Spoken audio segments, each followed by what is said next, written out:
এই ভিডিওর মধ্যে ক্লাস 10 এর অনুসরণী 5.12 4 নম্বর অঙ্কটা করব। এখন কি বলা আছে সমান্তর পদ্ধতি 3 8 13 18 এর কোন পদটি 78, ঠিক আছে? মানে এখানে যে 78 দেওয়া আছে এটা কত নম্বর পদ তা বার করতে হবে। তো এটা কিভাবে বার করব দেখো, 78 কত নম্বর পদ মানে কি n এর ভ্যালু বার করব, ঠিক আছে?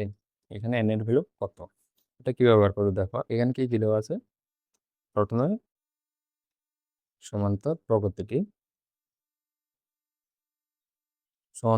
কি আছে 3 a 13 18 ডট ডট ডট, ঠিক আছে? তো এখানে a ইজ ইকুয়াল টু হচ্ছে 3।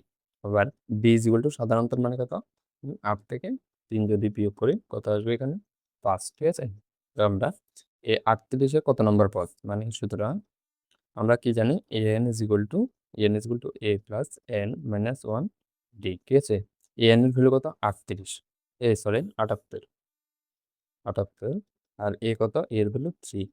n এর ভ্যালু আমরা জানি না, মানে a পদের জন্য n এর ভ্যালু কত হবে সেটা বার করবো। তাহলে n মাইনাস 1 আর d এর ভ্যালু কত, d এর ভ্যালু হচ্ছে 5, ঠিক আছে? তাহলে এখানে কি হয়ে যাবে বা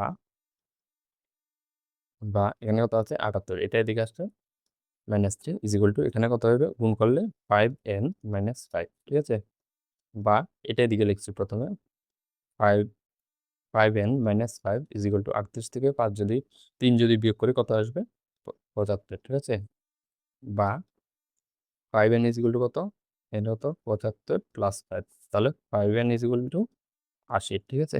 তাহলে n ইজ ইকুয়াল টু কত 80 বা নিচে কত 5 5 দিয়ে 80 কাটলে কত 16, ঠিক আছে? 5 16 80 বা সুতরাং n ইজ ইকুয়াল টু কত 16, ঠিক আছে? তাহলে সুতরাং 78 হলো প্রগতিটির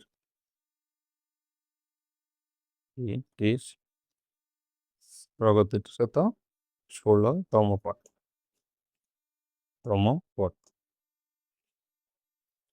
ঠিক আছে?